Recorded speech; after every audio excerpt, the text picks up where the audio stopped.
Hallelujah, praise the Lord. परमेश्वर के नाम की महिमा हो, उसकी स्तुति हो। युगानुयुग उसका राज्य बना हुआ है, सदा के लिए वो पीढ़ियों के ऊपर वो राज्य करने वाला परमेश्वर है। उसी के नाम को हम महिमा देते हैं और उसी के नाम से एक बार फिर हम आपका स्वागत करते हैं। तो आइए आज के इस मनन के अंदर, जिसका नाम है restoration part 5 and restoration part 6, पुनः स्थापना भाग 5 और उसके 6 के अंदर हम परमेश्वर के वचन के जरिए हम मनन करने को जा रहे हैं। तो एजेकियल उसका 39वां अध्याय है, 25 से लेकर 28 तक हम इस बुनियादी पदों को देखने को जा रहे हैं। Ezekiel chapter 39 verses 25 to 28।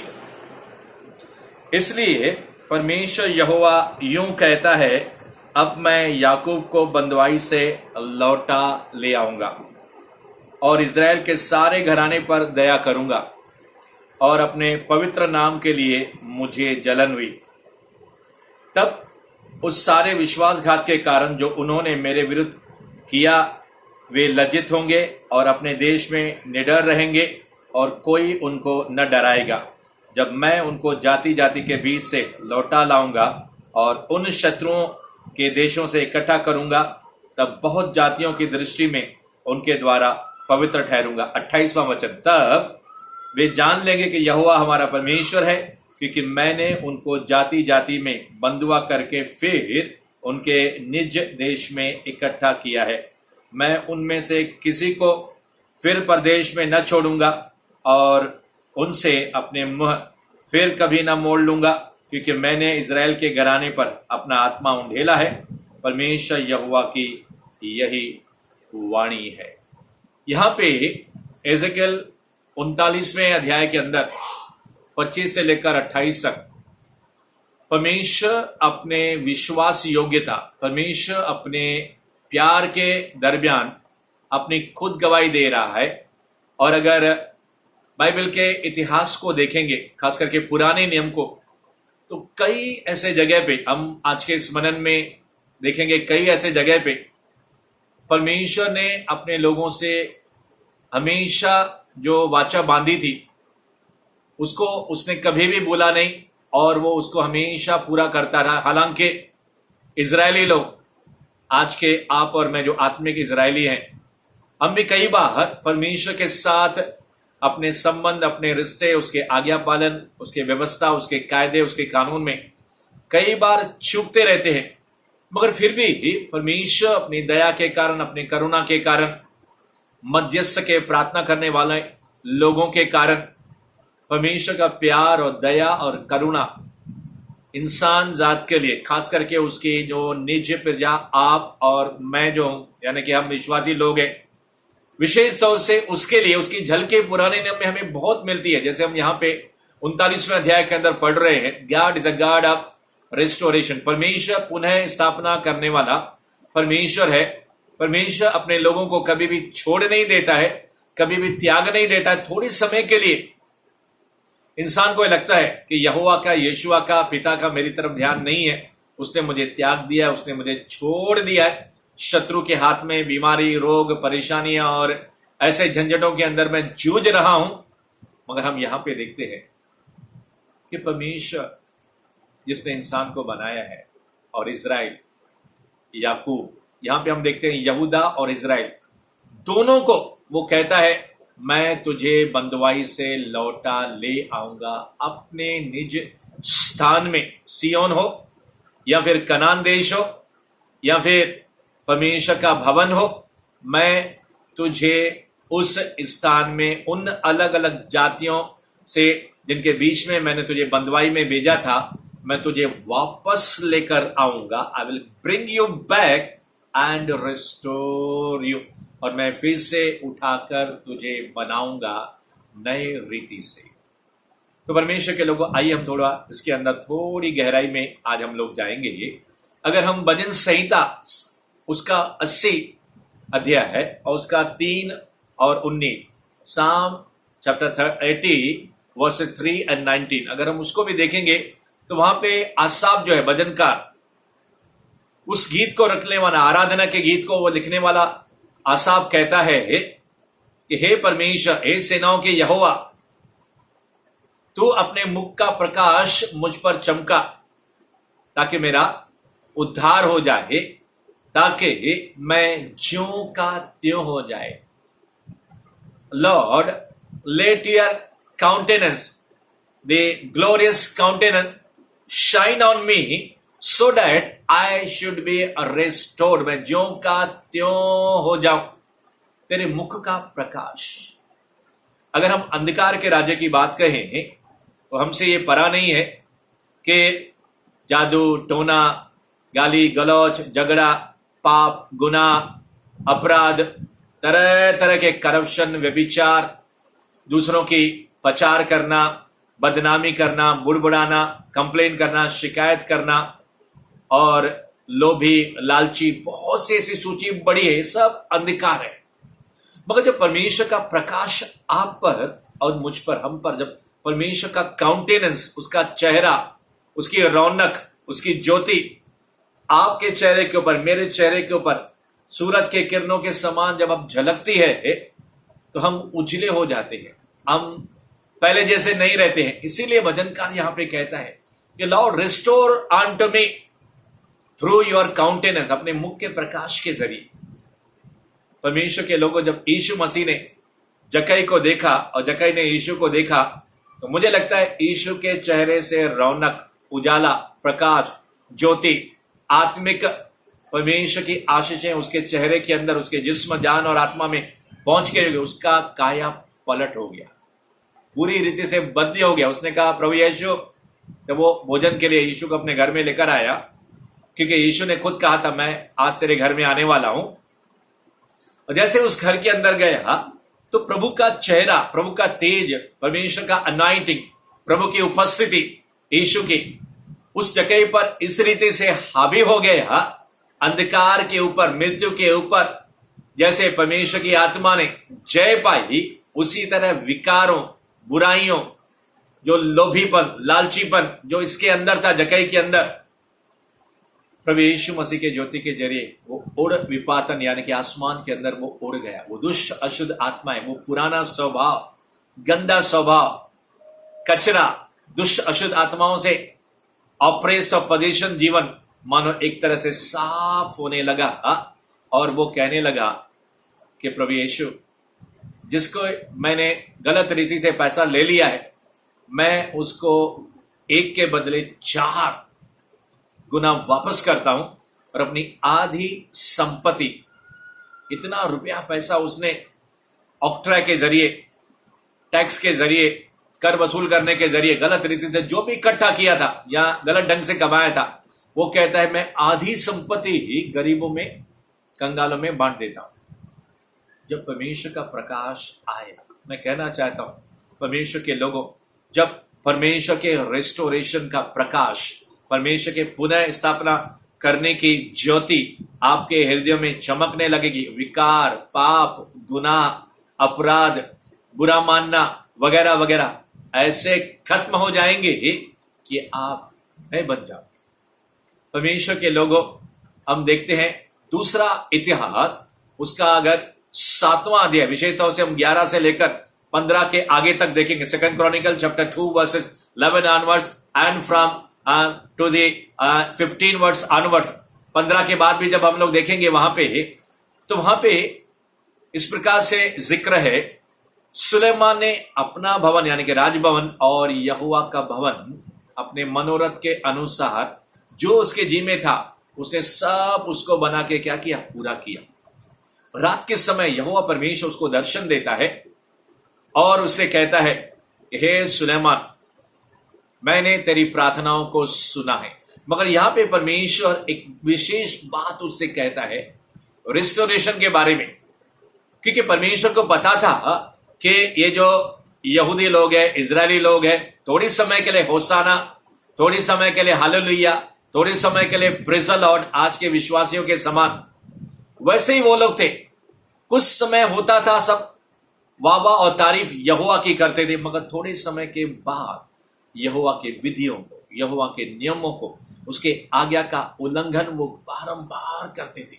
इसलिए जब मंदिर को अर्पित, डेडिकेट किया गया सुलेमान के जरिए, और जब उसने प्रार्थना की, परमेश्वर ने उसको सुन लिया और सुलेमान से कहा, हे सुलेमान, अगर मैं आसमान को ऐसा बंद कर दूं, दूसरा इतिहास 7वां अध्याय 11 से लेकर हम आगे देख रहे हैं, अगर मैं आकाश को बंद कर दूं, if I close the haven, और आसमान से बारिश न बरसे, क्या हो जाएगा? अकाल हो जाएगा, भूखमरी हो जाएगी, फसल नहीं होगा, अनाज नहीं होगा।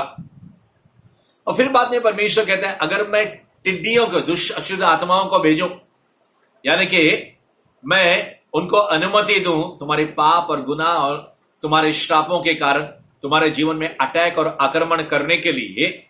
और तीसरी बात कहता है परमेश्वर वहां पे, और अगर मैं प्लेग, मरी, बहुत महामारी, भयंकर बीमारी जिसके जरिए हजारों लोग मर जाते हैं, मैं भेजू हूं, और उस समय आज के हिसाब से कलीसिया, आज के हिसाब से चर्च, उस जमाने के हिसाब से प्रभु कहता है, अगर मेरे प्रजा के लोग, यानी कि ओल्ड टेस्टामेंट के बिलीवर्स, 14 और 15 वचन में, दूसरा इतिहास, अगर मेरे लोग, मेरी प्रजा के लोग जो मेरे कहलाते हैं, परमेश्वर कहता है वो मेरे हैं, चर्च मेरा है, पुराने नियम के लोग, इजराइल लोग मेरे हैं, जो मेरे लोग हैं वो अगर नम्र होकर, दीन होकर मुझसे प्रार्थना करे और मेरे दर्शन के खोजी होकर अपनी बुरी चाल से फिरे, तो बाइबल कहती है, यहोवा कहती है, मैं उनके देश को ज्यों का त्यों कर दूंगा। मैं फिर से कहता हूं, मैं उनके देश को ज्यों का त्यों कर दूंगा। I will restore on to their nation.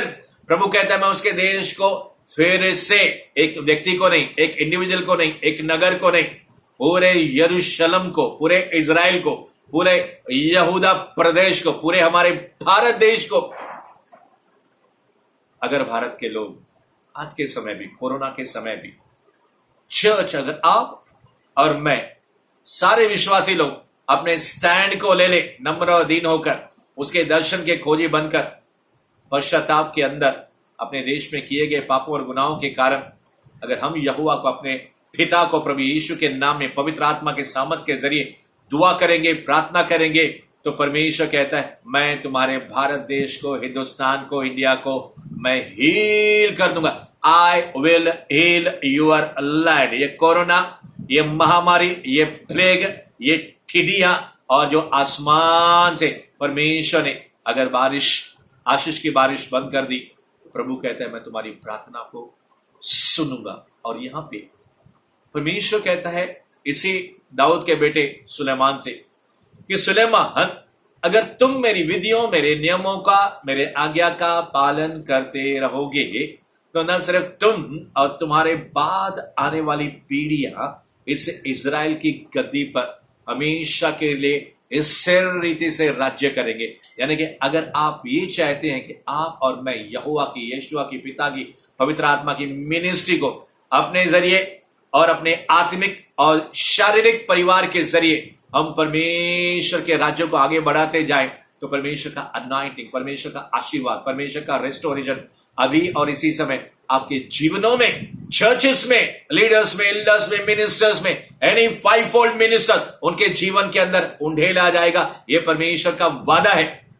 प्रभु कहता है यहां पे, हे सुलेमान, मेरा मन, मेरा दिल, मेरी आंखें, मेरे कान, मेरा चित्त इस भवन के अंदर, क्या तुम नहीं जानते तुम्हारा शरीर पवित्र आत्मा का मंदिर है? हे सुलेमान, जो तूने मंदिर बनाया है, जो प्रार्थना इसमें की जाएगी, यानी कि जब तुम आत्मा के अंदर, स्पिरिट के अंदर, आत्मा और सच्चाई से, आराधना के साथ प्रार्थना दुआ करोगे, I will listen, 100% I will listen, 100% मैं उसको सुनूंगा। और प्रभु कहता है, मेरा चित्त इसके अंदर लगा रहेगा, मेरा हृदय इसके अंदर लगा रहेगा। और दाऊद के बेटे सुलेमान से परमेश्वर कहता है, अगर तुम या तुम्हारी प्रजा या फिर ये पीढ़ी मेरे नियमों से, मेरे आज्ञाओं से विमुख हो गए, दूर चले गए, तो प्रभु कहता है, मैं अपनी आंखें और अपना मन और चित्त इस भवन से क्या करूंगा? हटा दूंगा। परमेश्वर के लोग, अगर आप चाहते कांस्टेंट, लगातार परमेश्वर का रेस्टोरेशन, परमेश्वर का पुनः स्थापना हमारे जीवन में, हमारे परिवार में, हमारी मिनिस्ट्री में और हमारे देश में, हमारे नगर में, हमारे सिटीज और शहर के अंदर अगर बना रहे, तो जैसा परमेश्वर ने सुलेमान से कहा वैसा अगर आप और मैं करेंगे तो परमेश्वर के आशीर्वाद को थोड़े से समय के अंदर अपने और अपने प्रियजनों के जीवन में देखने के लिए हम वंचित नहीं रह जाएंगे। और हम लोग देखते हैं कि परमेश्वर के वचन के अंदर लिखा हुआ है दूसरा राजा उसका 4 अध्याय और फिर उसके बाद हम 8 अध्याय को थोड़ा हम देखने को जा रहे हैं। खास करके दूसरा राजा उसका 4था अध्याय उसके 36 पद के अनुसार एलीशा गेजे के दरमियान शूनेमवासी उस स्त्री को बुला लेता है और उससे कहता है कि अपने बेटे को क्या कर, उठा ले, जो मर गया था। मगर परमेश्वर की आत्मा के जरिए, एलीशा की मदद के जरिए वो व्यक्ति, जवान लड़का या छोटा सा लड़का जो भी था, वो उठ के क्या हो गया, जीवित हो गया था। उसके बारे में वो कहता है अपने बेटे को तू उठा ले, क्योंकि परमेश्वर ने उसके बेटे के जीवन को, शूनेमवासी उस औरत के बच्चे के जीवन को क्या किया, रिस्टोर किया, यानी कि पुनः उसको स्थापन किया। फिर से मरे हुए को प्रभु यीशु मसीह की आत्मा, पवित्र आत्मा के जरिए, एलीशा के जरिए उसको उठाया गया। परमेश्वर को लोग, शूनेमवासी स्त्री एक ऐसी औरत थी जो बहुत धनवान थी। जब ये परमेश्वर का भविष्यवक्ता वहां से जाता था तो इसके घर पे वो जाता था, क्योंकि इसी औरत ने बुला कर एलीशा को अपने घर में ठहराया था, कई बार उसको खाना खिलाया था। फिर उसके लिए अपने घर के ऊपर छत पर एक दीवार पर उसने क्या किया, एक और कमरा उसके लिए बना लिया और उसको दीवट, मेज, कुर्सी और टेबल दे दिया, पलंग दे दिया उसको सोने के लिए, आराम करने के लिए। और जब ये वहां से गुजरता था, कौन, एलीशा, तो वहां पे टिकता रहता था। शायद उसके साथ उसका जो सेवक था गेहजी भी वो रुकता रहता था। तो एक दिन परमेश्वर की आशीष के जरिए, भविष्यवक्ता के जरिए, इस औरत को, जो कोई भी संतान नहीं थी, एक बेटा आशीष के रूप में दिया गया। और जब ये बेटा मर गया और ये माँ जब दौड़ के इसके पास जाती है, नबी के पास, और ये नबी जब उसके घर में आता है, उसी ऊपर वाली कोठी के अंदर जहां पे ये बच्चा जो मरा हुआ था, उसका लाश पड़ा हुआ था, ये उसके ऊपर लेट जाता है, मुंह के अंदर मुंह डाल के, आंखों के ऊपर आंखें डाल के, हाथ के ऊपर हाथ पसेर के। तो उस लड़के के शरीर के अंदर गर्मी आती है, फिर वो रूम के अंदर ऐसे टहलने लगता है, फिर दूसरी बार उसके ऊपर वो लेट जाता है और बच्चा 7 बार चीख मारता है और उठ के खड़ा हो जाता है। और ये एलीशा गेजी के जरिए इस औरत को बुला के इस बेटे को जिंदा उसके हाथों में सौंप देता है। परमेश्वर के लोगों, अगर कुछ भी आपका चला गया, कुछ भी आपका मर गया, कुछ भी आपका खत्म हो गया, कुछ भी आपका जो लगता है असंभव है, हो नहीं सकता है, but God is a God of restoration. जिस पिता परमेश्वर ने प्रभु यीशु मसीह के शरीर को कब्र में सड़ने नहीं दिया, उसको फिर से वापस उठा के रिजरेक्ट किया, पुनरुत्थान का जीवन उसको दिया, वो परमेश्वर पुनः उसके अंदर सामर्थ्य है कि जो बिगड़ गया, जो टूट गया, जो नाश हो गया, जो खत्म हो गया, उसको फिर से वो नया कर सकता है। आप जानते हैं इस दुनिया में आसमान नहीं था, धरती नहीं था, पेड़ पौधे, पहाड़, नदियां, झरने, फल फूल, जानवर, कुछ भी नहीं थे। परमेश्वर ने अपने मुख से कहा और बन गए। तो परमेश्वर के लोगों को, अगर कोई चीज हमारी खराब हो जाती है तो हम रिपेयर करने के लिए, रिस्टोर करने के लिए, क्या हम दुकानदारों के पास, फ्रिज वाले के पास, पंखे वाले के पास, या फिर हम मरम्मत करने के लिए नहीं जाते हैं? अरे ये तो हमारा जीवित खुदा है। वो न सिर्फ मरम्मत या रिस्टोर फिर से वो उठा के खड़ा करता है, वो ऐसा करता है कि बिल्कुल ब्रांड न्यू बनाने की शक्ति वो रखता है। अगर आप बिलीव करोगे, अगर आप विश्वास करोगे, तो परमेश्वर के अचंभित कार्य, you will see the miracle, You will see the signs. You will see the wonders. You will see the healings. You will see the restoration. आप चिन्ह, चमत्कार, चंगाइयां, छुटकारा और पुनः स्थापना को जरूर अपने जीवन में आप देखोगे, अगर आप यकीन करोगे, एतबार करोगे। यहोवा परमेश्वर आज भी जीवित है। प्रभु यीशु मसीह आज भी जीवित परमेश्वर है, और वो परमेश्वर ने एक बार फिर रेस्टोर किया इस शून्यवासी स्त्री के घर और घाट को। शून्यवासी स्त्री को 8वें अध्याय दूसरे राजा के अंदर हम लोग देखते हैं कि एलिशा ने इस स्त्री से पहले से ही एडवांस में भविष्यवाणी के दरमियान कह दिया था कि हे शून्य वाली स्त्री, अब जहां पे तेरा घर है, जहां पे तेरी खेती है, कुटुंब है, परिवार है, अब क्या कर, ये देश कुटुंब सब छोड़ के दूसरे देश में चले जाओ, दूसरे ऐसे जगह पे चले जाओ अपने खानदान, अपने परिवार के साथ, क्योंकि यहोवा इस जगह पे 7 साल के लिए अकाल भेजने को जा रहा है।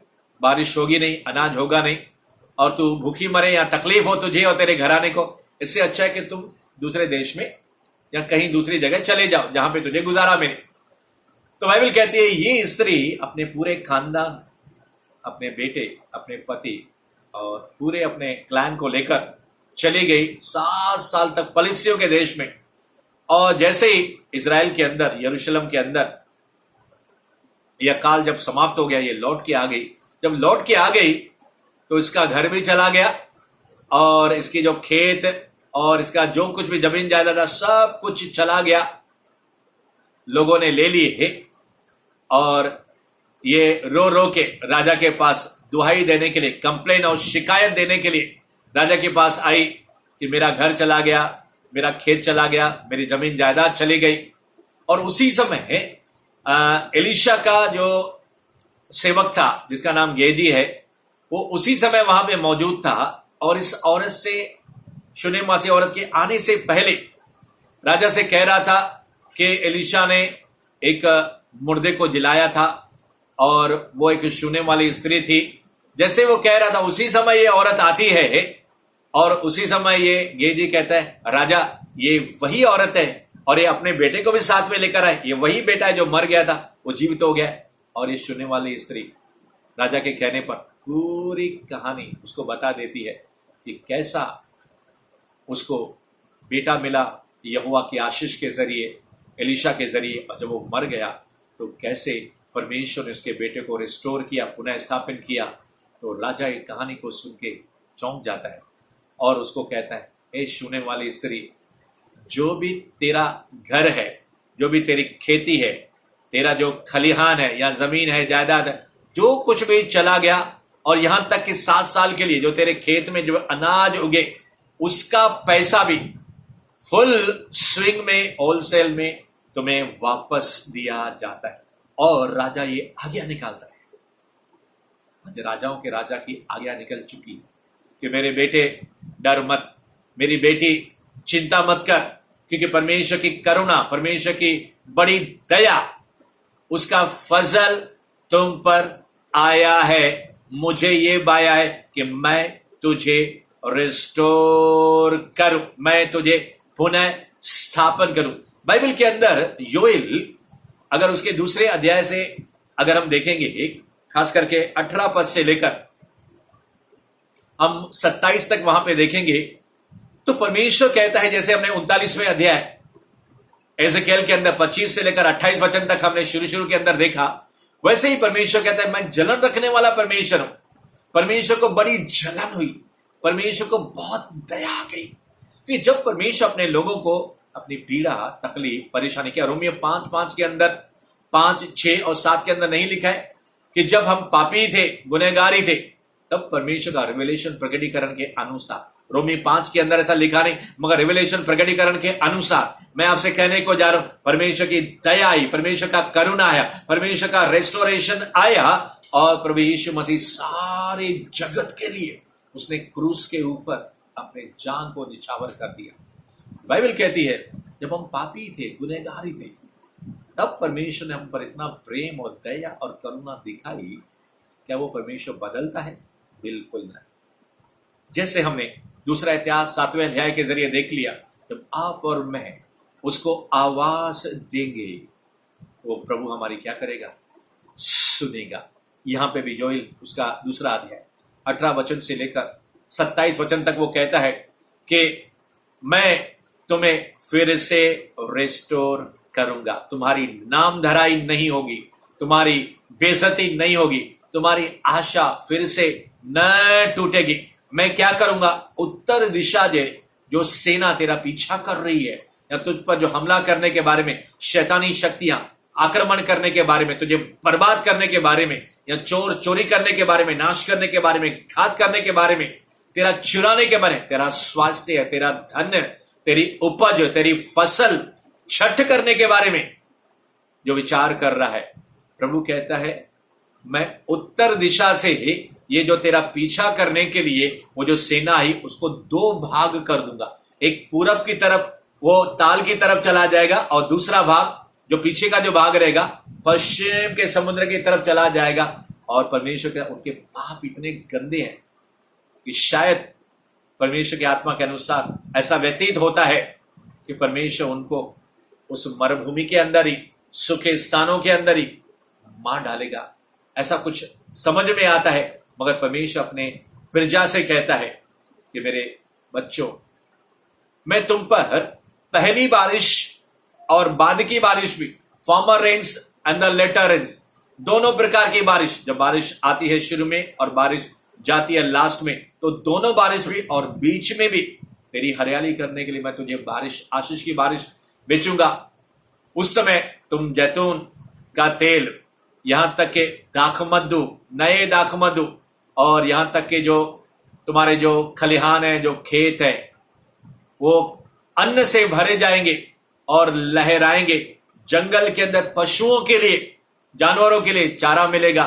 तुम अंजीर और अंगूर का वो जो मेवा है, जो फ्रूट है, उसको खाने पाओगे। परमेश्वर कहता है तुम्हारी जो भूमि है वो उपज को उपजाएगी।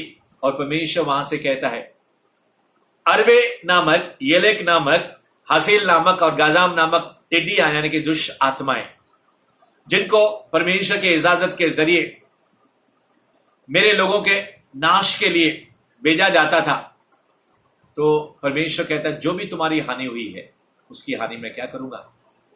भर दूंगा।